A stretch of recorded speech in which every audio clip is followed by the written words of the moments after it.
On se retrouve aujourd'hui pour l'étude de variation d'une fonction.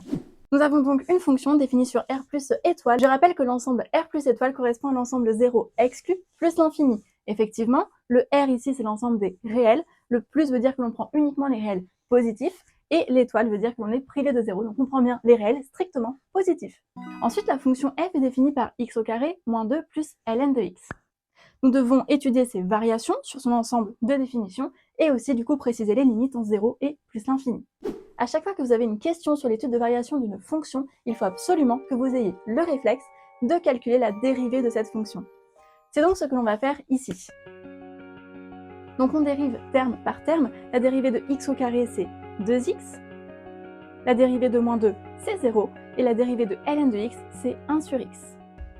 Maintenant, pourquoi est-ce que c'est utile de calculer la dérivée d'une fonction? C'est parce que le signe de cette dérivée va me donner les variations de ma fonction. Ici, on a une dérivée qui ne peut pas être factorisée. On ne pourra pas donc faire d'étude de signes des facteurs et ensuite faire un tableau de signes pour trouver le signe de notre dérivée. On va donc devoir étudier directement le signe de 2x plus 1 sur x. Ici, on a une somme. Pour les sommes, on sait que si on ajoute que des termes positifs, alors le résultat sera positif.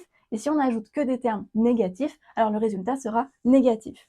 Donc ce qui va être intéressant, c'est de regarder le signe de 2x puis le signe de 1 sur x pour vérifier s'ils sont bien du même signe, et donc comme ça on aura le signe en fait de notre somme.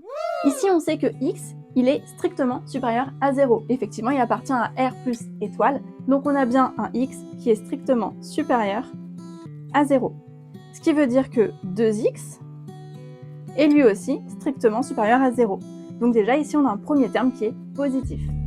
Ensuite, si x est strictement supérieur à 0, alors son inverse, 1 sur x, est lui aussi strictement supérieur à 0. Effectivement, 1 est positif, x est positif, donc 1 sur x est positif. On a donc un positif plus un positif, donc f' de x est bien strictement supérieur à 0. Ma dérivée est donc toujours positive sur notre intervalle de définition. Je conclus donc que sur 0 exclu plus l'infini, f est croissante.